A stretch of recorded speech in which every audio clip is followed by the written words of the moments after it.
I stood in the doorway watching my parents tear up what they thought was an $850,000 lottery check, their faces twisted with rage and desperation. My mother was sobbing while my father ripped it into confetti, both of them screaming about how I was a selfish monster who destroyed the family. My brother stood behind them, his face pale with shock. And me? I was laughing so hard I could barely breathe, because those idiots had no idea what they had just done. Let me back up 4 days to explain how I ended up in this insane situation. My name is Ezra, and at 28 years old, I was living in my parents' basement. Not exactly the American dream, right? But I had my reasons. 2 years ago, I went through a brutal divorce that left me financially drained. Legal fees, splitting assets, all of it. I work as an automotive technician at a local shop, making about $55,000 a year. Good money. But starting over from scratch meant I needed to save aggressively. My parents offered their basement, and I swallowed my pride and accepted. Every Friday for the past 3 years, I had the same routine. On my way home from work, I'd stop at the Quick Mart on Maple Street and buy a single lottery ticket, always the same numbers. My grandmother's birthday, 4, 17, 23, 31, 42, and the Powerball number 9.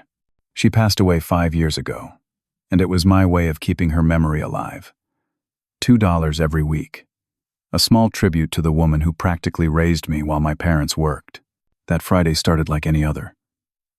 I clocked out at 6, stopped at Quick Mart, bought my ticket from Gary, the manager who knew me by name at this point, and headed home. I grabbed dinner, a frozen pizza, and settled into my basement room to watch the drawing at 10 p.m. on my phone. The first number came up. 4. My number. Then 17. My heart started beating faster. 23. No way. 31. My hands were shaking so bad I almost dropped my phone. 42. I stood up without realizing it. The Powerball. 9. I won. I won $850,000. After taxes, that would be around $512,000. More money than I'd ever seen in my life. I checked the ticket 17 times, convinced I was reading it wrong. But no, every number matched perfectly. I didn't tell anyone that night. I could barely process it myself. I lay in bed staring at the ceiling until 3 in the morning, my mind racing with possibilities. Pay off my truck loan, $18,000. Get my own apartment. Invest the rest. Build a real future. Maybe even start my own shop someday. Saturday morning, I woke up with nervous energy buzzing through my entire body. I went upstairs for breakfast, and my parents were already at the kitchen table with my older brother, Carter. He's 31, and also living at home. But unlike me, he had the master guest room. Carter hadn't worked steadily in 3 years. There was always some excuse. The economy, bad bosses, health issues that never quite materialized into actual diagnoses. I decided to share the news. They were family, after all. I have something incredible to tell you guys, I said, pulling out the ticket. I won the lottery last night. $850,000.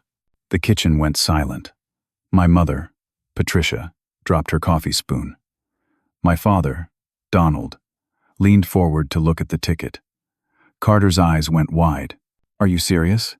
My mother gasped. "Completely serious." I checked it like 20 times. For about 30 seconds, it was pure celebration. My mother hugged me. My father clapped me on the back.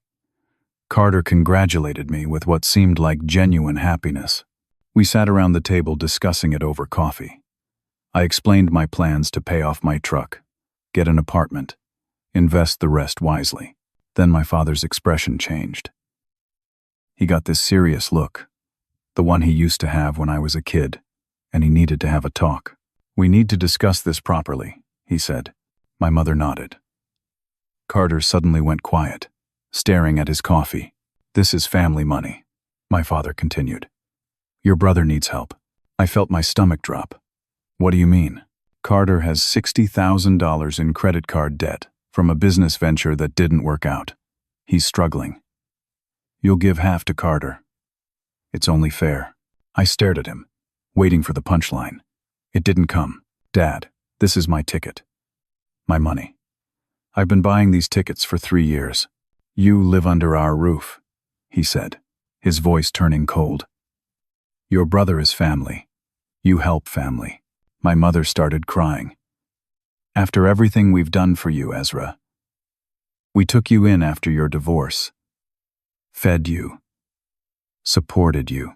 I pay rent, I said. $400 a month. I buy my own food. I'm not a freeloader. $400 doesn't cover what you cost us, my father snapped. And it doesn't change the fact that your brother needs help, and you have the means to help him. I looked at Carter. He wouldn't meet my eyes. I worked while Carter quit 3 different jobs in 2 years. I said, trying to keep my voice calm. This is my win. I'm not giving away half. My father stood up, his hand slamming on the table hard enough to make the coffee cups rattle. Then you have until Wednesday morning to get out of this house. My mother was sobbing now. You're not the son I raised if you abandon your brother like this. That's when I noticed it. On the counter, partially hidden under a dish towel, was my mother's notebook. I could see scribbled calculations on the open page. 850,000 divided by 2 equals 425,000. They'd done the math. Before I came upstairs. Before I told them anything.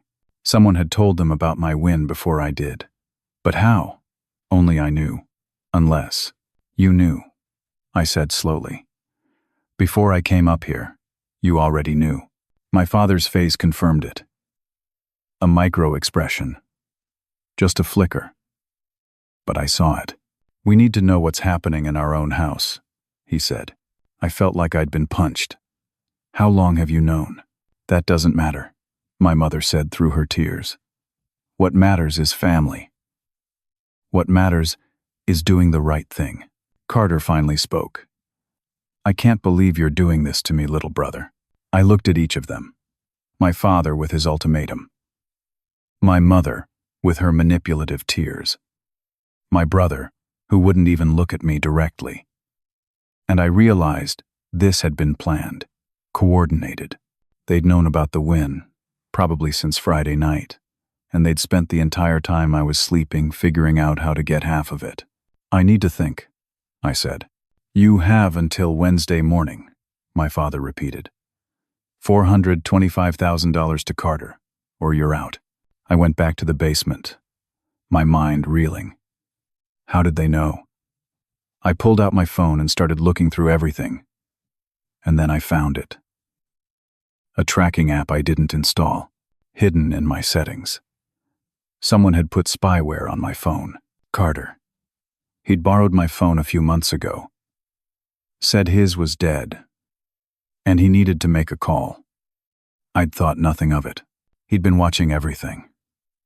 He knew the moment I checked those lottery numbers Friday night. And he told our parents. They had the entire weekend to plan their strategy. Saturday afternoon, I sat on my bed staring at the lottery ticket. $512,000 after taxes. Money that could change my life. But my family wanted to take half of it. And they were willing to destroy our relationship to get it. I called the lottery office. They were closed for the weekend, but their automated system let me schedule an appointment. Tuesday at 10 a.m. 2 days. To claim my prize. I made my decision. This was my money. I'd earned it through 3 years of faithful ticket purchases. Through working my tail off while Carter bounced between couches and excuses. I wasn't giving in. I went upstairs and found my parents in the living room.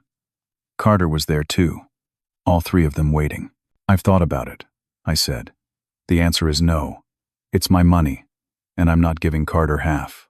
My father's face went red. Then pack your things.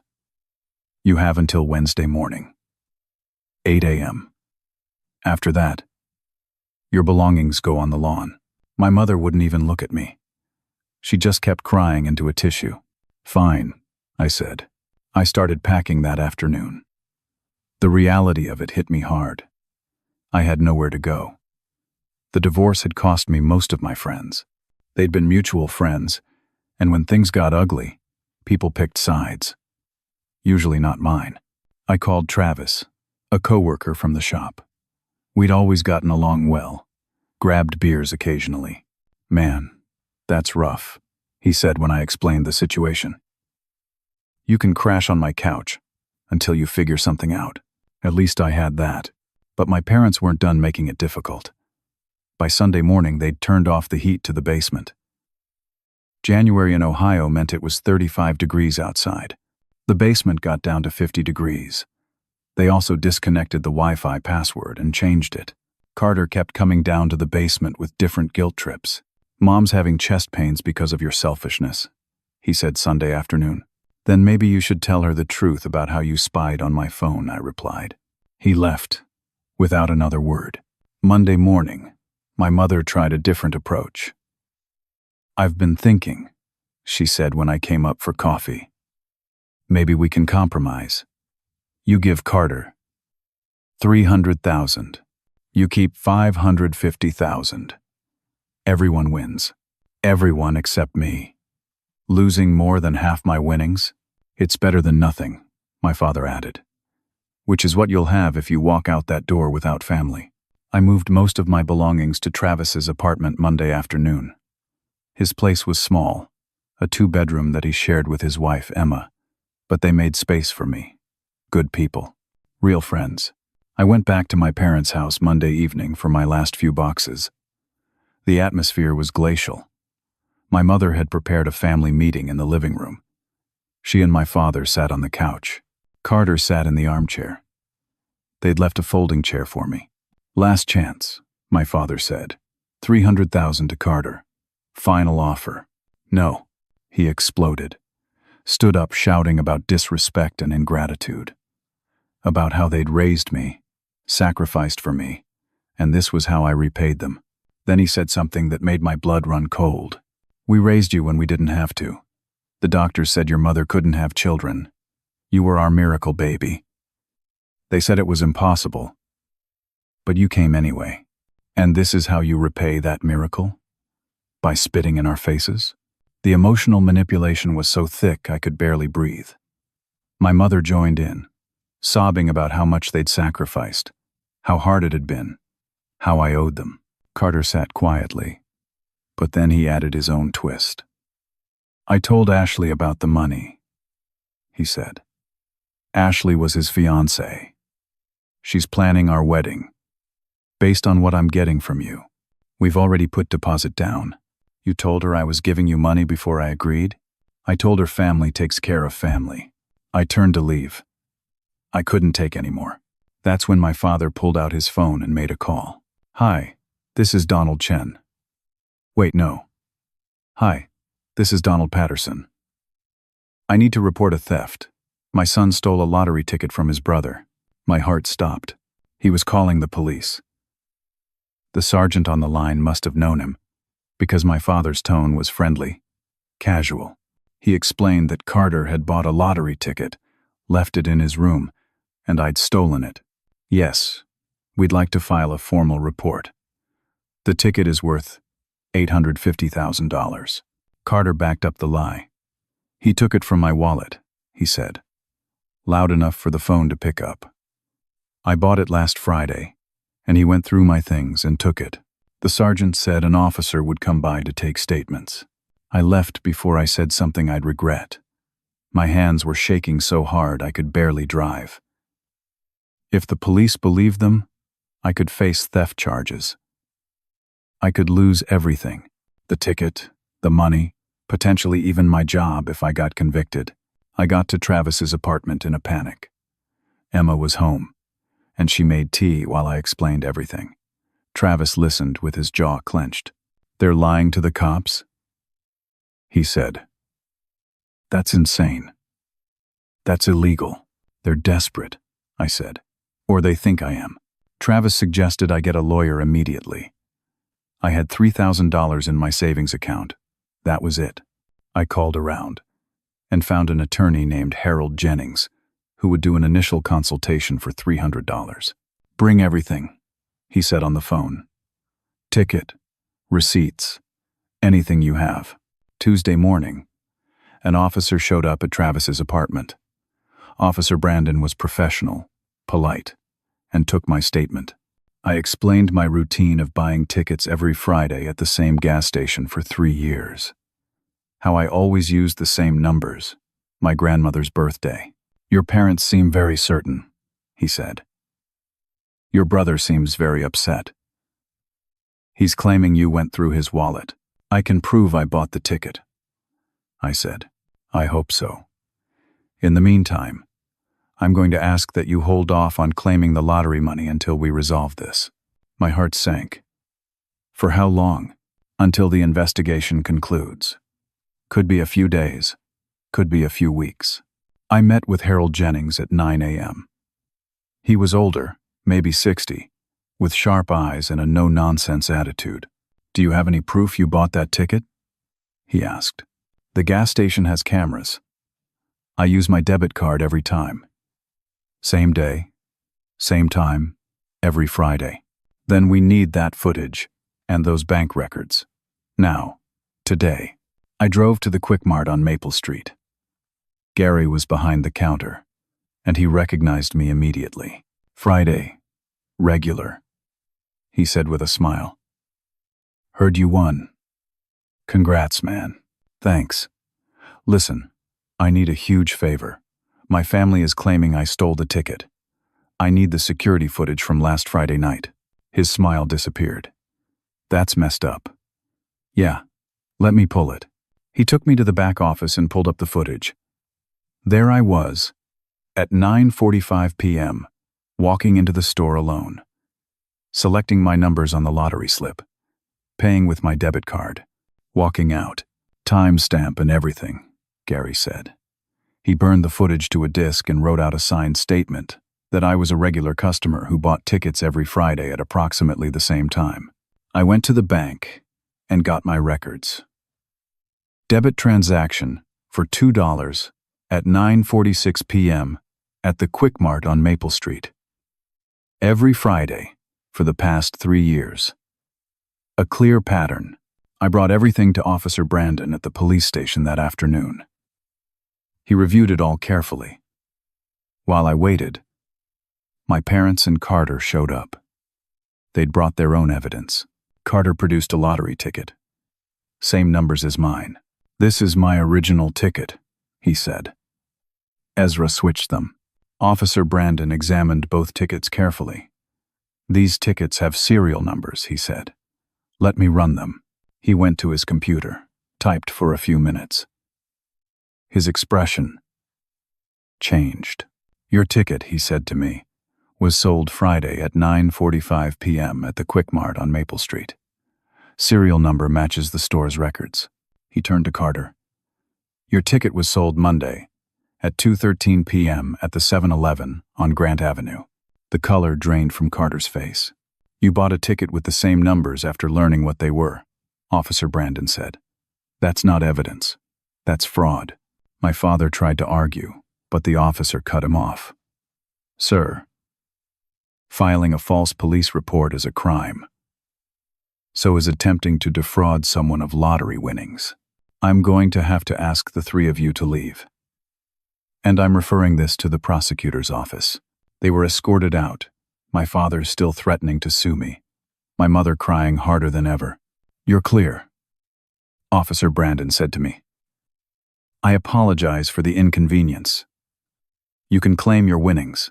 I thanked him and left, feeling relief flood through me. It was over. I could finally claim my money and move on with my life. I got into my truck and started driving back to Travis's place. My phone rang. Lottery office. "Mr. Patterson, this is Jennifer from the State Lottery Commission.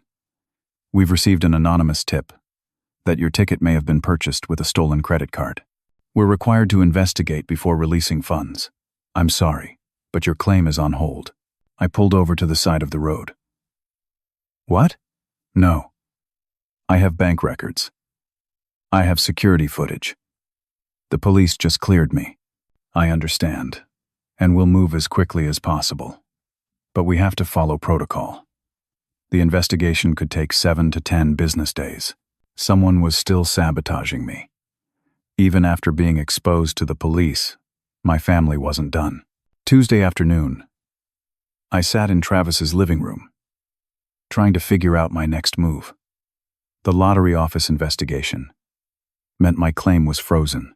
The bank, hearing about the investigation, froze my accounts pending their own fraud review. I couldn't access my $3,000 in savings. I was completely broke. Harold Jennings called. The lottery office holdup is unusual, he said. Someone is really pushing this. I can help, but I need a $5,000 retainer to continue representation. My accounts are frozen. I don't have $5,000. I don't have $50. Then we have a problem.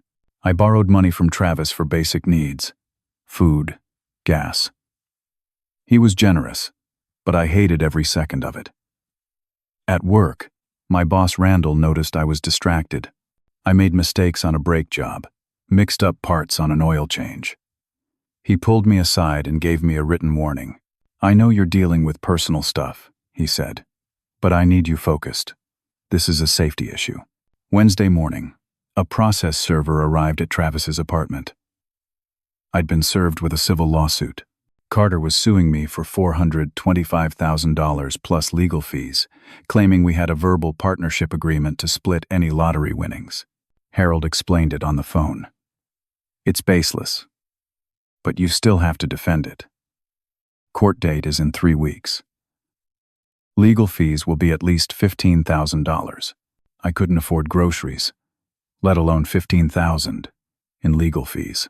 I spent Wednesday afternoon trying to figure out how Carter had known exactly what ticket to fake, down to the serial number format. That's when I really dug into my phone settings. The tracking app was sophisticated. It logged everything: text messages, photos, even screen activity. Carter had seen the exact moment I checked the lottery numbers Friday night. He'd watched me photograph the ticket. He'd had access to everything, and he'd shared it all with our parents. They'd had the entire weekend to plan their strategy. Thursday, the bank investigation continued. My accounts remained frozen. My credit card was maxed out from divorce attorney fees last year. I couldn't borrow more from Travis.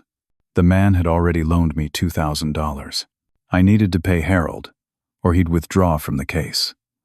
I went to a pawn shop with the only valuable thing I owned: my grandmother's jewelry, a necklace and earrings she'd left me. The pawnbroker offered $3,800. It broke my heart, but I took it. I paid Harold his retainer Thursday afternoon. He got to work on the civil suit.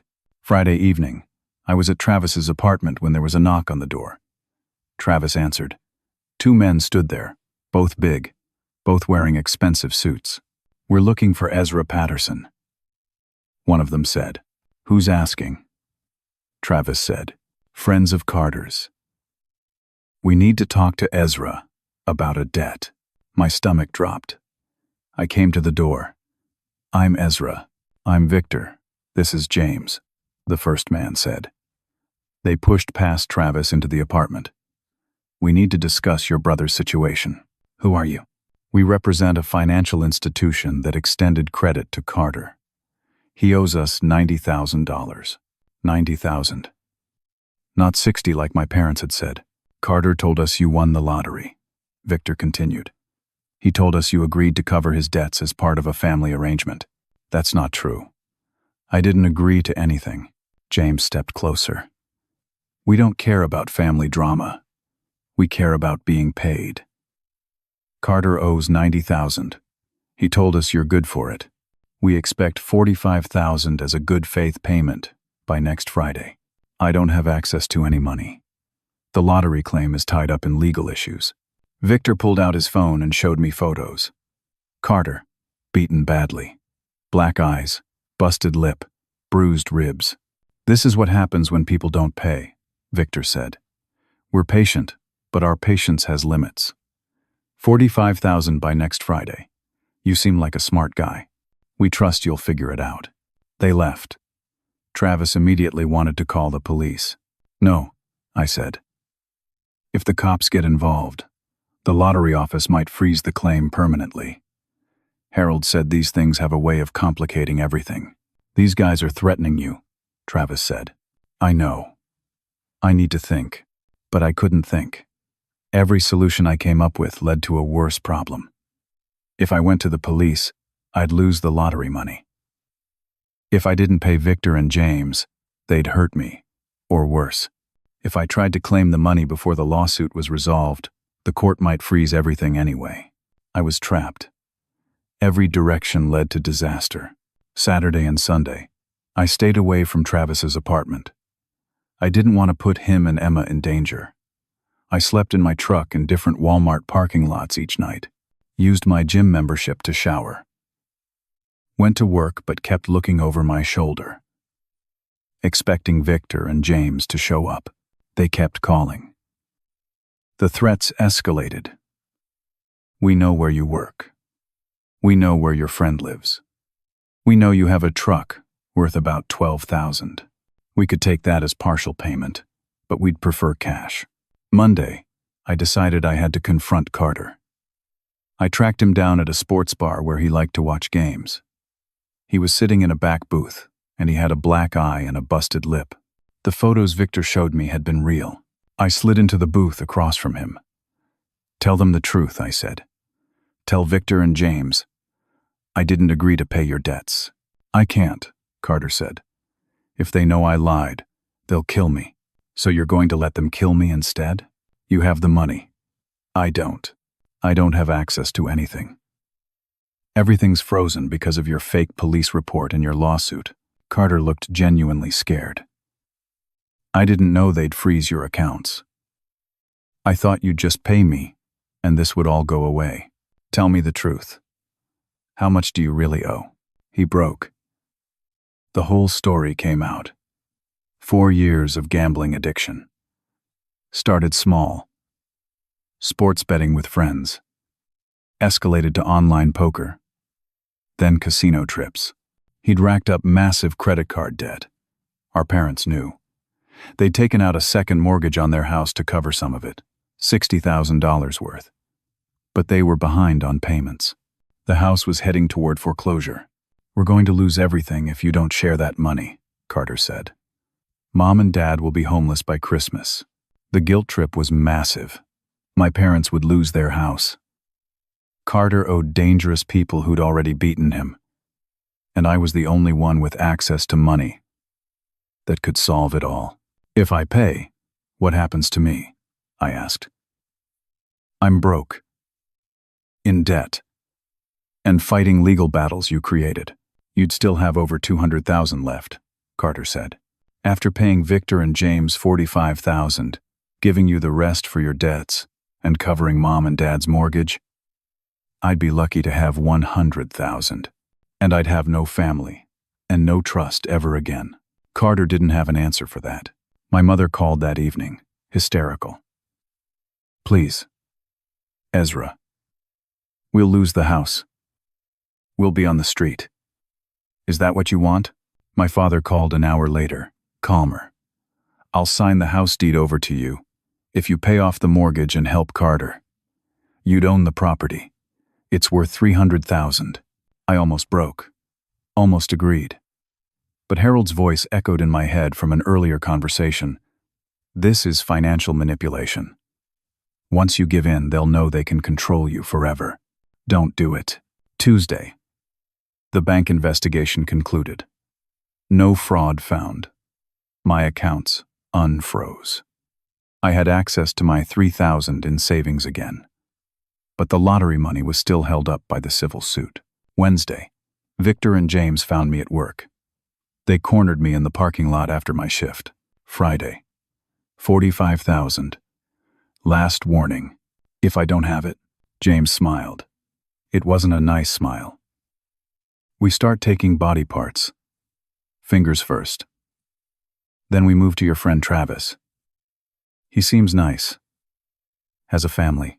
They left. I sat in my truck shaking. They were going to hurt Travis. Innocent Travis, who'd done nothing but help me. I considered going to the police. But Harold had been clear. Any additional complications could tie up the lottery claim for months or even years. Thursday, I went back to my parents' house while they were at work. I needed to get one last box of belongings from the basement. But when I got there, I noticed the door to my father's home office was unlocked. He never left it unlocked. I went in. On his desk was a file folder labeled Lottery Plan in my mother's handwriting. I opened it.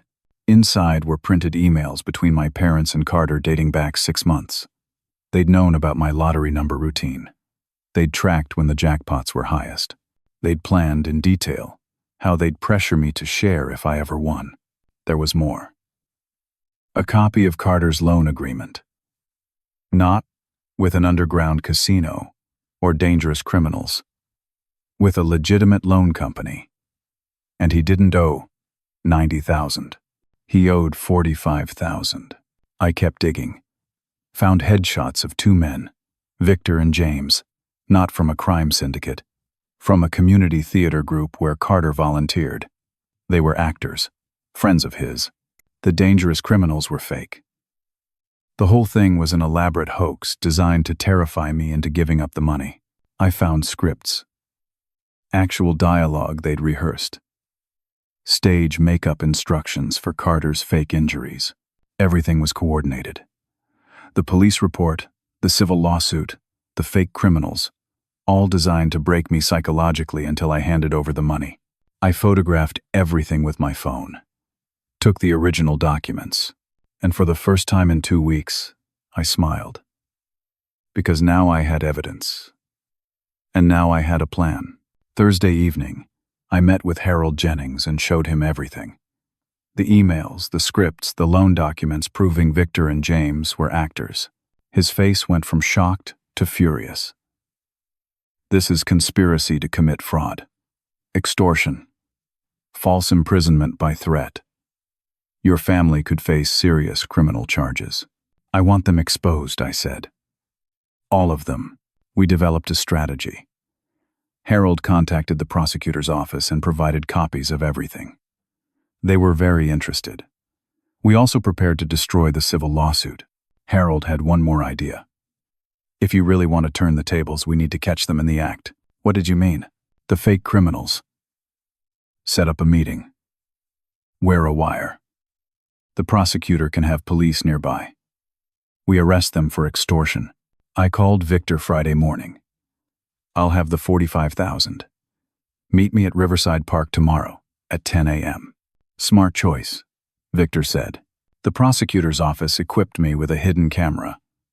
Police would be nearby, ready to move in. But I had another plan too.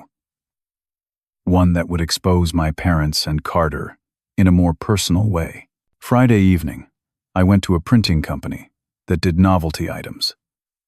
For $200, they created a perfect replica of a lottery check. $850,000 made out to me. It looked completely real, down to the watermarks and official seals. I took the fake check to my parents' house that night. They were surprised to see me. Carter was there too, the 3 of them in the living room. I give up, I said, my voice defeated. You win. I can't take this anymore. The threats, the lawsuit, all of it. I'll share the money. My mother's tears stopped immediately. My father sat up straighter. Carter looked hopeful. The lottery office released the funds today, I lied. Here's the check. I placed the fake check on the kitchen counter. I'm signing over half to Carter, tomorrow morning. At the bank. $425,000. They looked at the check, at each other, at me, suspicious but wanting to believe. Why the change of heart? My father asked. Because I'm exhausted. Because I don't want Victor and James to hurt Travis. Because I can't afford to keep fighting. You were right. Family matters more than money. My mother actually smiled. Carter looked relieved. "I need to stay here tonight," I said. "Last night in my old room. Tomorrow I'll sign everything over, and then I'll get my own place with what's left."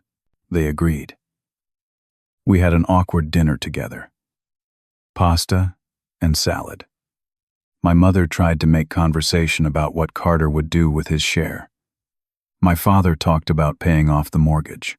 I played along, acting defeated and resigned. I excused myself around 9 p.m., said I was tired. Went down to the basement, but I didn't sleep. I waited. Around 6 a.m. Saturday, I heard voices upstairs.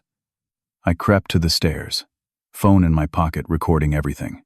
My mother's voice. "Once he signs it over, we make him leave immediately. No drawn-out goodbyes." My father. "Carter gets his share. We pay the mortgage, and we split the rest. $300,000 to pay off the house. Carter takes $200 for his debts. We keep the remaining $225,000. Carter. What about Ezra? He'll have nothing left." My father. "He made his choice being selfish first. Not our problem. He'll figure it out." My mother. "If he changes his mind this morning, we can't let him take the check back. We'll need to destroy it if necessary." "You mean tear it up?" Carter asked. "If that's what it takes. Nobody gets it if he won't share properly." I had everything recorded. Their plan, their willingness to destroy the check, their complete disregard for me. At 8 a.m., I came upstairs. They were all in the kitchen. The fake check was still on the counter where I'd left it. "I need to think about this more," I said, reaching for the check. "I'm not sure I can do it." My father's hand shot out, grabbing the check before I could reach it. "No. You promised. It's my money. Give it back." "You're not taking this back," my mother said, moving to stand beside my father. "You're not going to keep being selfish. Give me the check." My father looked at my mother. Something passed between them.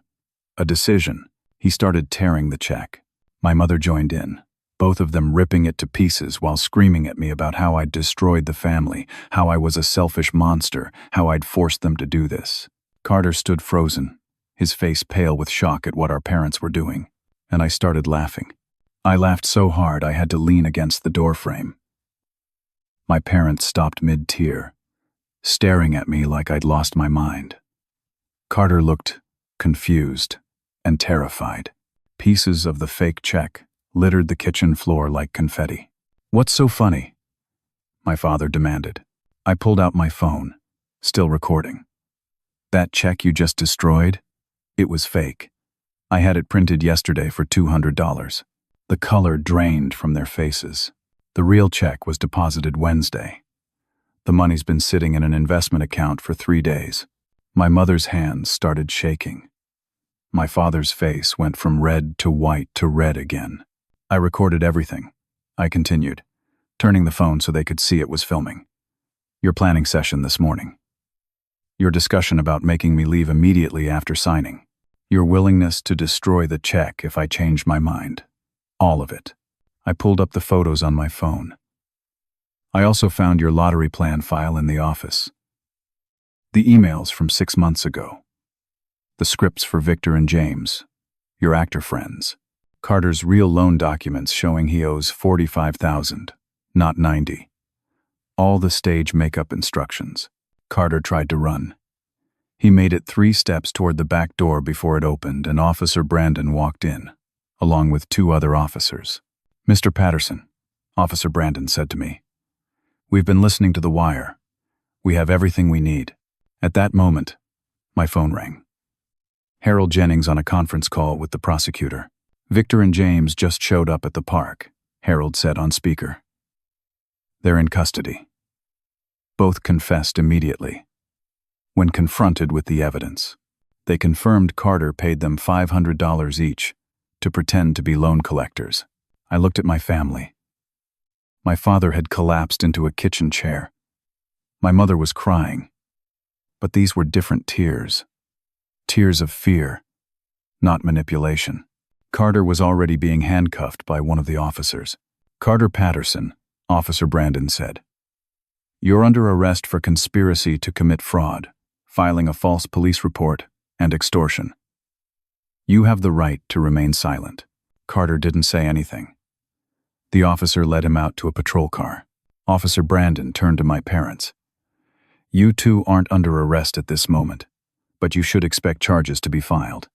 The prosecutor will be in touch. I strongly suggest you get an attorney."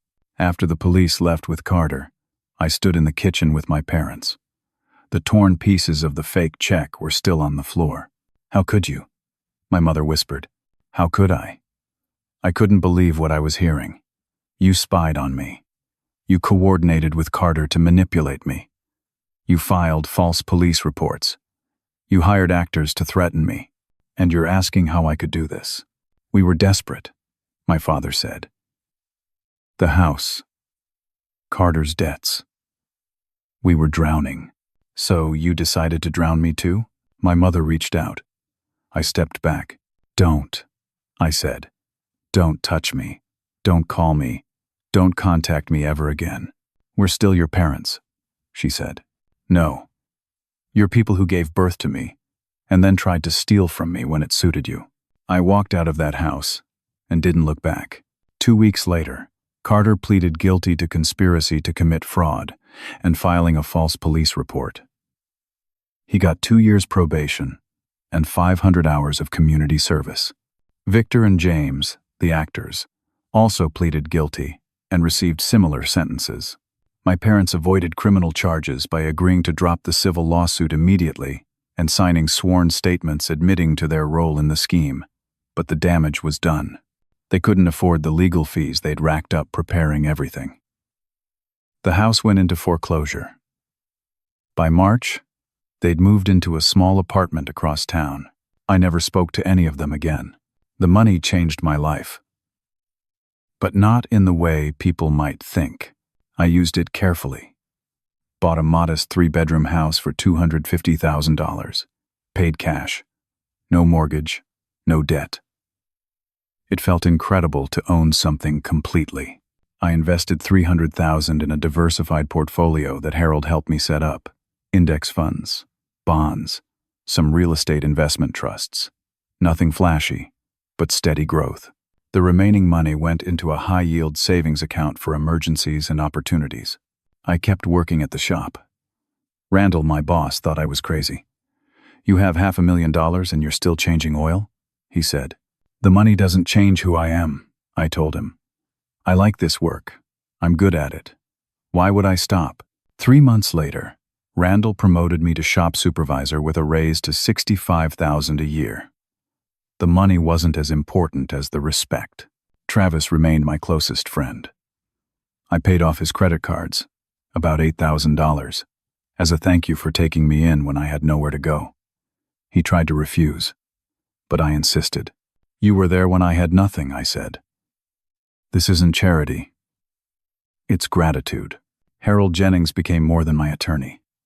He became a friend and financial advisor, helping me make smart decisions with the money. We met for lunch once a month to review investments and talk about life. But the emotional toll was real. I started therapy twice a week, processing the betrayal. My therapist, Dr. Laura Chen. No, wait. Dr. Laura Morrison helped me understand that my parents had always favored Carter. The lottery just exposed what had always been there. Conditional love, based on what I could provide. "You were raised to be a resource, not a person," she said during one session. "They never saw you as someone with feelings and needs. They saw you as someone who could solve their problems." That hurt. But it also freed me. 6 months after winning, my mother called. I'd blocked her number, but she called from a friend's phone. "I need to talk to you," she said. Against my better judgment, I agreed to meet for coffee. She chose a Starbucks near her new apartment. She looked older, tired. The past months had been hard on her. "I wanted to apologize," she said. "We were wrong. We were desperate and scared about losing everything, and we thought you'd be fine. You're always fine. That last part struck me. I'm always fine because I work hard and handle my problems. That doesn't mean I don't struggle. I know that now. Do you? I asked. Because 6 months ago, you were willing to destroy my life to save Carter. You didn't care what it cost me, she cried. But I didn't feel the need to comfort her anymore. Your father wants to reach out too, she said. But he's too proud. He sent me instead. Of course he did. Even an apology, he couldn't do it himself. Can we start over? She asked. Can we rebuild this? I thought about it. Really considered it. And then I said, no. Her face fell. You spent 6 months planning to manipulate me out of money, I continued. That wasn't desperation. That was premeditated cruelty. You filed false police reports. You coordinated with Carter to hire actors to threaten me. Those weren't split-second decisions made in panic. Those were calculated choices. We made mistakes. Mistakes are forgetting someone's birthday or saying something hurtful in anger. What you did was betrayal. And I can't rebuild on that foundation. I stood up to leave. She grabbed my hand. Please. We're family. No, I said gently but firmly. We're related by blood. Family is something else entirely. I did leave her with something, though. I paid off their apartment lease for 1 year, $12,000, sent directly to the landlord. After that, we were done. Don't contact me again, I told her at that coffee shop. I wish you well. But I can't have you in my life. A month later, I received a letter from Carter. He wrote it from his court-mandated counseling for his gambling addiction. The letter was different from what I expected.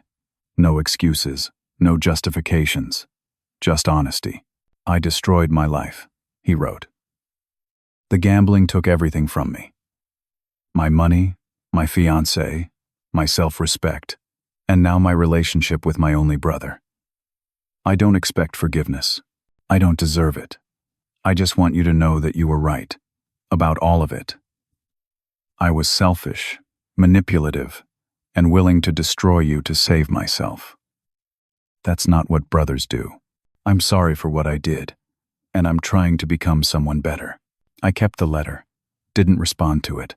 Maybe someday I would, maybe not. The door wasn't locked, but it wasn't open either. By the end of the year, my life had transformed in ways I never expected. I met someone. Her name is Rachel, and she's a nurse at the county hospital. We met through Emma, Travis's wife, at a barbecue. Rachel knew about the lottery from the beginning. I told her on our 3rd date, figuring it was better to be upfront. Does it bother you? I asked. The money? Why would it bother me? She said. You work as a mechanic, even though you don't have to. You live in a normal house. You drive a 10-year-old truck. The money didn't change who you are, and that's what I like about you. We'd been dating for 3 months now, taking it slow. She made me laugh. She challenged me, and she loved that I still worked with my hands, still came home with grease under my fingernails. You're the most grounded person I know, she told me once. Most people with that much money would be completely different. But you're just you. That meant more to me than she knew. On Thanksgiving, almost a year after winning the lottery, I hosted dinner at my house. Travis and Emma came with their 2 kids.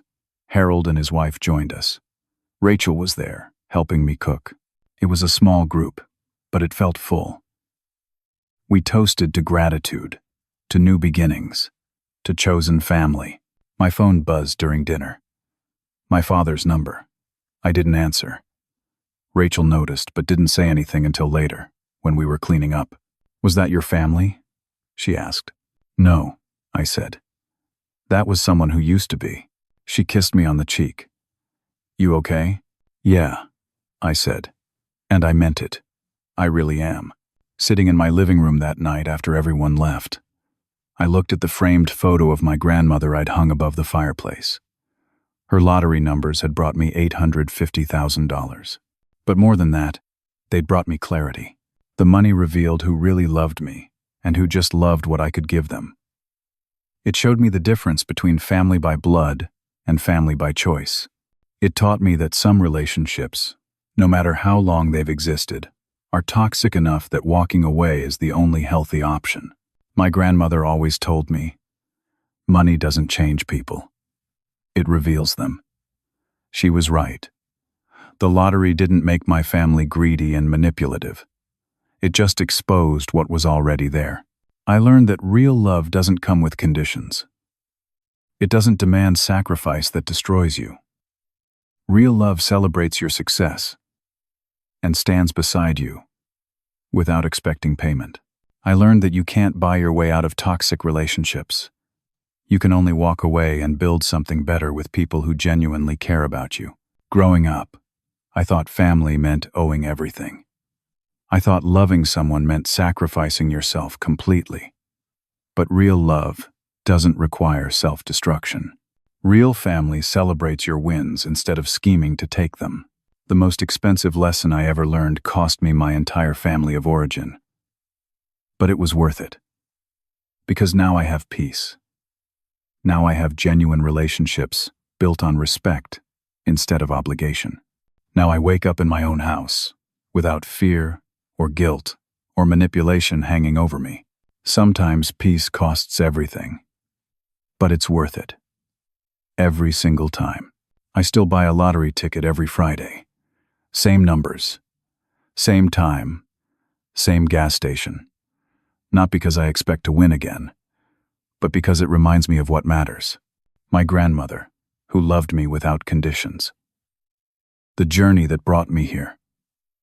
The life I've built on my own terms. Victor and James send me Christmas cards now, apologizing every year. I don't respond, but I don't throw them away either. Carter's letter sits in my desk drawer. My parents' apartment lease runs out next month. They haven't asked for help, and I haven't offered. Rachel says I should be angrier. Travis thinks I should feel more vindicated. Harold says most people couldn't have handled it as well as I did. But I don't feel angry or vindicated, or particularly strong. I just feel free. Free from people who saw me as a bank account instead of a person. Free from guilt that wasn't mine to carry. Free from the lie that blood relation equals unconditional love. The lottery gave me money, yes. But it gave me something more valuable. The truth about who deserved to be in my life and who didn't. And that truth, that was the real jackpot. So here's what I want to know from you. Have you ever had to choose between financial security and emotional peace? Have you ever walked away from family or people you loved because the relationship was destroying you? Was it worth it? If you've dealt with family manipulation or had to set boundaries with people who only valued you for what you could give them, I want to hear your story. Leave a comment below. Let's talk about it. Sometimes knowing you're not alone makes all the difference. If this story resonated with you, if it made you think about your own relationships or boundaries, do me a favor. Hit that like button. Subscribe to the channel so you don't miss future stories. And share this with someone who might need to hear it. Someone who's struggling with toxic family dynamics or feeling guilty for setting boundaries. Sometimes a story like this can help someone realize they're not crazy for wanting peace. Thank you for listening to my story. I hope it helps you in some way. Whether that's validating your own experiences or giving you courage to make hard choices, take care of yourself. Protect your peace. And remember, the people who truly love you will never ask you to destroy yourself to prove it.